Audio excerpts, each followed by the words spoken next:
खबर गाजीपुर जनपद से, जहां सेवराय तहसील अंतर्गत मुख्यमंत्री योगी आदित्यनाथ ने जनपद के बाढ़ग्रस्त क्षेत्रों का हवाई सर्वेक्षण करते हुए गहमर गांव के इंटर कॉलेज में 182 बाढ़ प्रभावित लोगों में राशन किट का वितरण करने के साथ संवाद किए।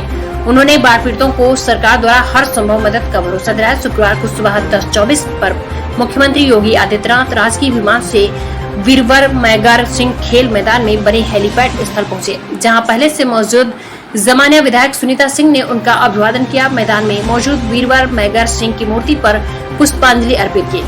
वहां से सीधे गहमर इंटर कॉलेज के मैदान में बने कार्यक्रम स्थल पहुंचकर 182 बाढ़ पीड़ितों के बीच राशन किट का वितरण एवं उनसे संवाद स्थापित किए। तत्पश्चात उन्होंने अधिकारियों एवं क्षेत्रीय जनप्रतिनिधियों से संवाद किया एवं बाढ़ की समस्याओं से पीड़ितों को हर संभव मदद करने का निर्देश दिया। मेडिकल टीम के जरिए स्वास्थ्य निरीक्षण, पशुओं को टीकाकरण आदि का भी निर्देश दिया।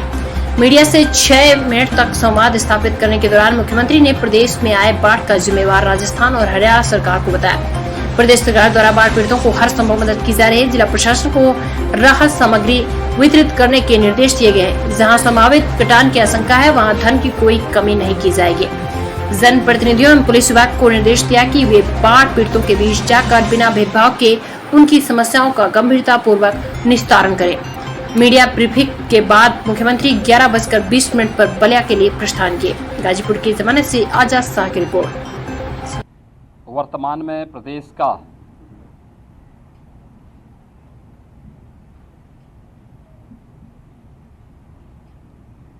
गंगा नदी के तटवर्ती कुछ जनपद बाढ़ से प्रभावित हैं।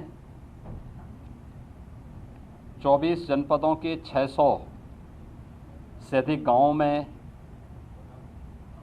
बाढ़ का प्रभाव पड़ा है। ये बाढ़ प्रदेश के अंदर हुई बरसात से कम राजस्थान, मध्य प्रदेश में और हरियाणा से कोटा बांध राजस्थान, माता टीला बुंदेलखंड मध्य प्रदेश और हथनी कुंड बांध हरियाणा से अतिरिक्त जल छोड़ने के कारण यमुना, चंबल, बेतवा नदी में अत्यधिक जल प्रवाह के कारण बाढ़ से लगभग 24 जनपद प्रदेश के अंदर प्रभावित हुए हैं, जिनमें 600 से अधिक गाँव पर इसका असर पड़ा है। मैंने इन जनपदों की व्यापक वहाँ पर निरीक्षण भी किया है और बाढ़ प्रभावित क्षेत्रों की समीक्षा भी की है। मैं भी हमीरपुर, जालौन, इटावा और औरैया होकर के आया। कल मैं वाराणसी में था। वाराणसी से कल मैंने चंदौली, मिर्ज़ापुर, भदोई इन जनपदों के भी बाढ़ राहत कार्यों की समीक्षा की। आज मैं स्वयं यहाँ पर गाजीपुर जनपद में आया हूँ। गंगा जी के तटवर्ती क्षेत्रों में बाढ़ के कारण लगभग 32 राजस्व गांव प्रभावित हुए हैं। लगभग 1.5 लाख की आबादी कम और ज़्यादा इससे प्रभावित हुई है। मैंने अभी बाढ़ पीड़ितों को दी जाने वाली राहत सामग्री का भी निरीक्षण किया और साथ ही साथ जनप्रतिनिधियों के मार्गदर्शन में, उनके नेतृत्व में जिला प्रशासन के द्वारा राहत कार्यों को किए जाने की समीक्षा भी की है। युद्ध स्तर पर कार्य चल रहे हैं। हर प्रभावित गांव में नाव या फिर SDRF, NDRF या PAC की फ्लड यूनिट को लगाने की कार्रवाई पूरी की जा चुकी है। युद्ध स्तर पर राहत कार्य चल रहे हैं। कुछ परिवारों को जहां पर जिनके घरों में पानी घुस चुका है, उन्हें सुरक्षित राहत शिविरों में लाकर के उनके लिए उस प्रकार की राहत सामग्री के साथ साथ फूड पैकेट के वितरण की कार्रवाई भी संपन्न हो रही है।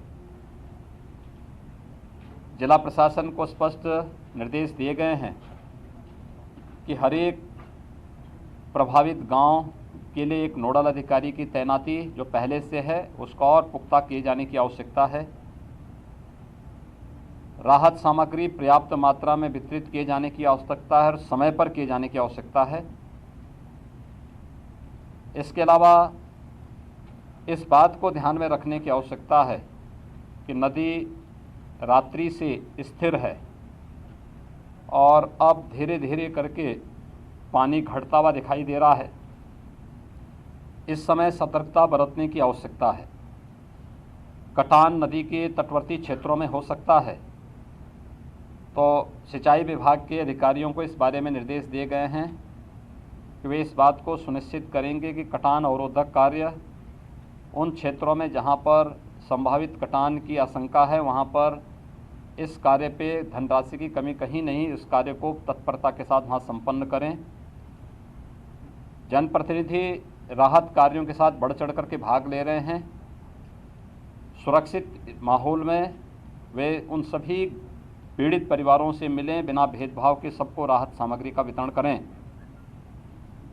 पुलिस विभाग से निरंतर पेट्रोलिंग करने, राहत शिविरों में रहने वाली महिलाओं और बालिकाओं की सुरक्षा के लिए महिला आरक्षियों की तैनाती करने, स्वास्थ्य विभाग और पशुपालन विभाग को भी इन सब कार्यों के साथ जुड़ने के लिए कहा गया है और वे सभी युद्ध स्तर पर स्वास्थ्य विभाग से न केवल मेडिकल की टीम हर प्रभावित गांवों में और शिविरों में तैनात करने के लिए निर्देश दिए गए हैं, बल्कि